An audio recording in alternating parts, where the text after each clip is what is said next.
안녕하세요, 여러분. 굿모닝 행정학 진행하는 여러분의 영비 주영입니다.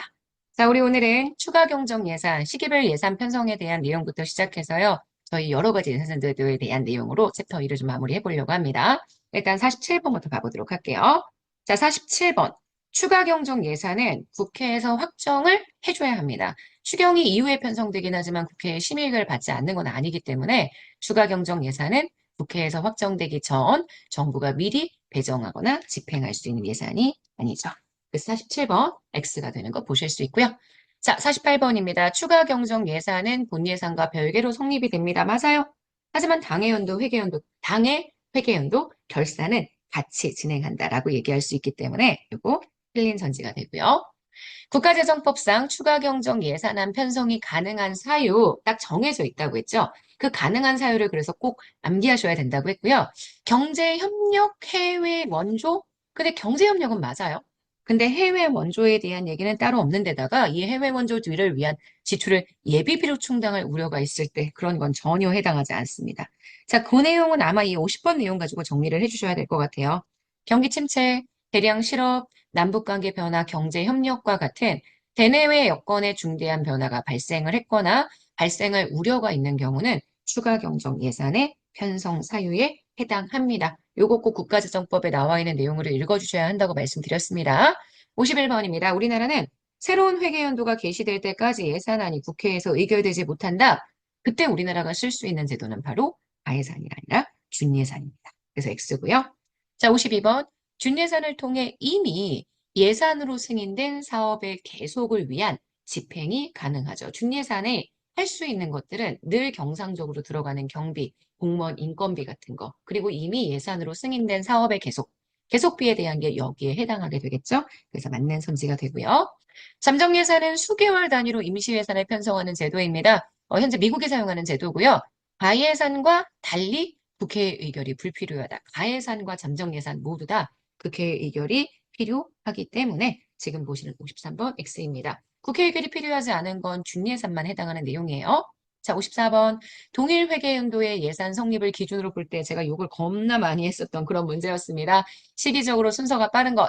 수정예산과 본예산은 예산의 성립은 동일 시점이고요. 추경만 나중이기 때문에 일단 얘를 정답으로 보자. 제가 이렇게 얘기를 했습니다. 하지만 수경예산과 본예산은 성립의 시기를 다툴 수 없습니다. 자, 일단 맞는 걸로. 55번. 추가 경정 예산은 본 예산과 별개로 성립합니다. 결산 역시 심의 별도로 이루어진다. 결산 심의 별도로 이루어지지 않는다고 이미 48번 선지에서도 설명을 했던 부분입니다. 자, 명시유월비는 예산 불성립 시 헌법 규정에 의해서 전년도 예산에 준해서 집행할 수 있는 경비는 아닙니다. 그죠? 이거는 예산 불성립 되었을 때에는 지금 현재 이 명시유월비 자체가 예산에 들어가는 거기 때문에 전년도 예산에 준해서 집행할 수 있는 경비는 아니죠. 그래서 이게 네, 맞는 선지입니다. 적자 재정으로 인해서 재정 적자가 발생을 하게 되면 국채를 발행하거나 한국은행에서 빌려오거나 아니면 외국에서 꺼오거나 이런 재정 적자를 메울 수 있죠. 57번은 그래서 맞는 선지입니다. 자, 58번 통합재정 내용 정리가 잘 되셨을 거라고 생각을 할게요. 지금 여기서는 확인만 하는 느낌으로 갑시다. 통합재정은 네, 우리나라 1979년부터 계속 썼다고 했고요. 2005년부터는 지방정부를 포함해서 사용한다고 얘기를 했죠. 자, 그래서 2005년부터 정부의 재정 규모 통계로 사용하고 있다. 좀 어색한 표현입니다. 게다가 세입 세출을 순계의 개념으로 파악하기 때문에 58번은 X고요.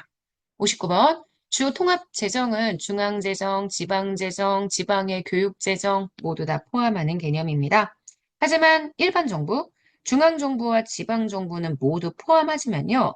공기업 등의 공공부문 전체가 포함된다고 얘기를 하기에는 비금융 공공부문은 포함하지만 금융적인 성격을 가지고 있는 공공부문은 제외된다라고 이야기했기 때문에 지금 보시는 이 내용 60번은 X가 된다라고 이야기해 줄 수 있죠.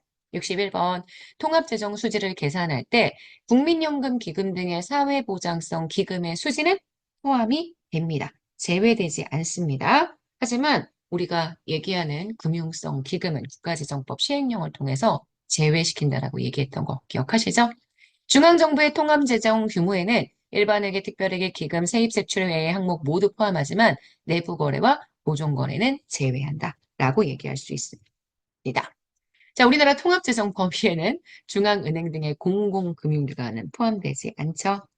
자, 기획재정부에서 국가 재정 규모를 파악할 때 중앙정부 총지출 산출합니다. 이때에는 지출 항목만 다 고려하시면 된다고 했습니다. 경상지출, 자본지출, 융자지출 들어가고요. 통합재정 지출 규모에서는 여기서 융자 수입만 빼주면 된다라고 말씀을 드렸습니다. 자, 65번 우리나라의 성인지 결산서에는 성인지 예산서에 들어갔었던 모든 내용에 대한 결산이 포함되어야 되기 때문에 집행 실적, 성평등 효과 분석, 평가 등이 당연히 포함이 되어야 합니다. 우리나라 성인지 예산 제도는 예산사업, 기금사업 모두 포함하기 때문에 제외한다고 얘기할 수 없고요. 66번 X입니다. 67번 국가재정법상 온실가스 감축인지 예산서에는 온실가스 감축에 대한 기대 효과, 성과 목표, 효과에 대한 분석들이 포함되어야 합니다. 맞습니다. 자, 이 온실가스 감축인지 예산서를 제가 성인지 예산서와 같이 정리해서 보시라고 이야기를 했었죠. 그 다음 68번입니다. 세금 자체를 부과하지 않는 비과세 역시 조세 지출의 방법으로 볼 수 있습니다. 틀린 선지고요. 조세 지출 예산 제도는 조세 감면 등의 정책 효과를 판단하기 위해서 필요한 제도입니다. 맞습니다. 그래서 조세 지출을 예산으로 관리하기 위한 제도가 필요한 거죠. 70번 조세 지출 예산 제도는 세금을 징수하기 위해서 지출한 예산을 통합적으로 관리하기 위한 예산 제도 아니죠. 세금을 오히려 감면한 것들을 지출로 인정하는 예산 제도입니다. 우리나라 통합재정 수지에서는 융자 지출을 재정 수지의 적자 요인으로 간주하죠. 흑자 요인으로 보는 게 아니라 적자가 되기 때문에 X고요. 자본 예산 경기가 안 좋을 때 자본 예산 부문에서의 적자 재정을 현재 인정하는 제도여서 재정을 안정화시키는 게 아니라 오히려 재정의 적자를 일부러 만듭니다. 재정 적자를 만들되 경제를 안정화시킬 수 있다라고 설명했었죠. 그래서 요거 X고요. 자본예산 제도는 재정의 안전을 해치고 인플레이션을 조장할 수 있습니다. 왜? 돈을 많이 쓰니까요. 자, 여기까지 해서 우리 오늘 굿모닝 행정학 마무리하도록 하겠습니다. 여러분, 정말 오늘 하루 여러분 거고요. 오늘 수업 시간에 살펴봤던 것들은 다 차근차근 하나하나 정리해 주셔야 실력이 늡니다. 아시죠? 내일 만날게요. 여러분, 안녕.